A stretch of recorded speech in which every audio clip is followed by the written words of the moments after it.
সময়ের সাথে নিঃশব্দে কিছু প্রিয় মানুষ জীবন থেকে বিদায় নিল, যাদেরকে আমি আমার গল্পের কবি বানিয়েছিলাম। কিন্তু আমি ভুলেই গেছিলাম, সব কবি মনের ভাষা কলমের দ্বারা প্রকাশ করতে পারে না, কারণ তাদের যোগ্যতা ঠিক ততটুকু যতটুকু আমি শিখিয়ে দিয়েছিলাম। ছাগল দিয়ে কখনো হাল চাষ হয় না, হাল চাষ করতে গরু লাগে। মানুষ জীবনে খুব তাড়াতাড়ি আপন হতে পারে, কিন্তু কয়জন বলতো বিশ্বাসের মর্যাদা রাখতে পারে? আজকে আমি তোমাদের দেখাবো অফ ক্যামেরায় আমার রাতের গ্রামীণ জীবন কেমন। আমি রাতে কি কাজ করি কম বেশি। দিনের বেলায় রান্না করলে রাতে যে রান্না করা লাগে না এমন কিন্তু না। ভিডিওতে তোমরা যা দেখো ক্যামেরার পেছনের জীবন কিন্তু ঠিক উল্টোটাই। সব ভিডিও কিন্তু ক্যামেরা বন্দি করা যায় না, ভিডিওর বাইরেও আমাদের অনেক কাজ থাকে, হয়তো সেগুলো সব সময় তোমাদের দেখানো হয় না। দেখো, সেজন্য সকাল সকাল উঠেই ঘরের ভিতরটা সুন্দর করে গুছিয়ে ঝাড়ু দিয়ে পরিষ্কার করে নিলাম। আর তারপরে এই যে বাসনগুলো মাজতে চলে আসলাম। বরাবরের মতো আজও ছাই দিয়ে বাসনগুলো সুন্দর করে ঘষে ঘষে মেজে নিলাম। আর তারপরে ডিটারজেন্ট দিয়ে সুন্দর করে পরিষ্কার করে একবারে ধুয়ে ক্লিন করে নিচ্ছি। হয়তো আমি ভিডিওতে তোমাদের রান্না খুব একটা দেখাই না, হয়তো বা এক ভাগেরও দেখাই, কিন্তু তার মানে কিন্তু এই না যে আমি এক ভাগেরই খাই, মানে আমরা আর রান্না করি না। রাতেও কিন্তু আমাদের রান্না করতে হয়, তো সেই কারণে দুপুরে একটু অল্প করে নেই, রাতে একটু করি, মানে এইরকমভাবে চলে যায় আর কি। দেখো বাসনগুলো এই যে এখন সব উপর করে দিতে চলে আসলাম, যাতে পানিগুলো সব ঝরে যায়, বাসন থেকে শুকিয়ে যায়। গরম পড়ছে প্রচুর, কাজ করতে অনেক কষ্ট হচ্ছে, মানে একটু কাজ করতে গেলেই মনে হচ্ছে গা ঘেমে একবারে শেষ হয়ে যাচ্ছে। দেখো একটা কাঁঠাল গাছ থেকে পেড়ে এনেছিল, এই যে একটু নষ্ট হয়ে যাচ্ছে ওইখানে, কারণ সব কাঁঠালে কিন্তু পোকা লেগে যাচ্ছে। আমাদের স্প্রে করা হয় না, এই জন্য কিন্তু কাঁঠালে পোকা লাগছে। আর ওইখানে বৃষ্টি হলে পানি গেলেই কিন্তু পুরো কাঁঠালটাই নষ্ট হয়ে যাবে, আর নেওয়া যাবে না। তো আমার শাশুড়ি এদিকে তুলছিল, মানে যেটুকু নষ্ট হয়েছে ওইটুকু কেটে ফেলছিল, আর বাকিটুকু কিন্তু উনি নিয়ে নিচ্ছিল। এই কাঁঠালটা খাজা কাঁঠাল আমরা বলি। খাজা কাঁঠালটা কেন বলি তোমাদের একটু বুঝিয়ে বলি, মানে কোন কাঁঠালটার বলি। যে কাঁঠালটা একটু শক্ত টাইপের তাকে খাজা বলি, আর যেটা একটু নরম কাঁঠাল তাকে তো নরমই বলি।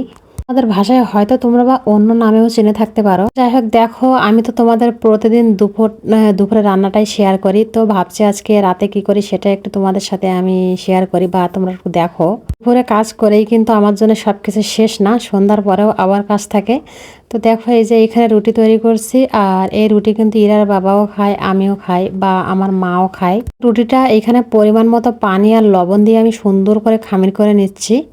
দেখো, আর একটা সফট ডো তৈরি করে নিলাম, আর কড়াই থেকে যতটা সম্ভব নেওয়ার মতো তুলে নিলাম।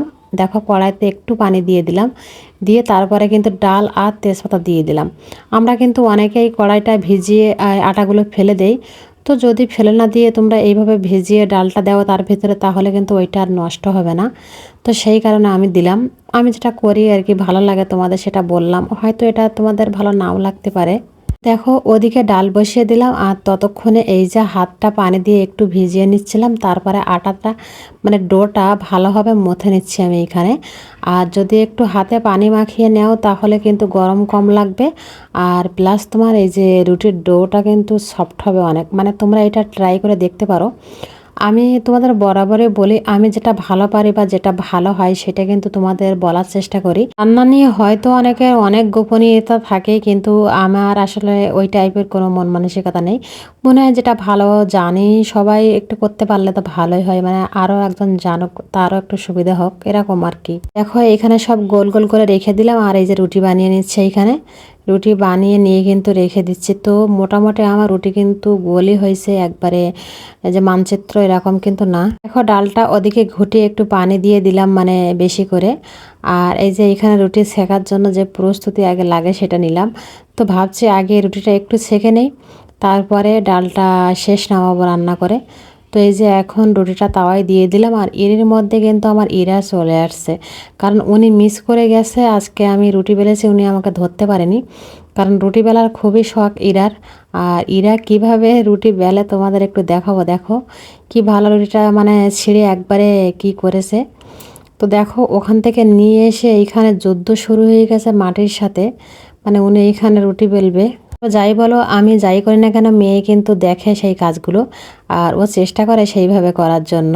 তো ছোট হিসাবে কাজের দক্ষতা কিন্তু ভালোই মোটামুটি। তো দেখো এইখানে লাস্ট যে এইটা রুটিটা ছিঁড়ে রেখেছিল সেটা আমি সেঁকে নিলাম।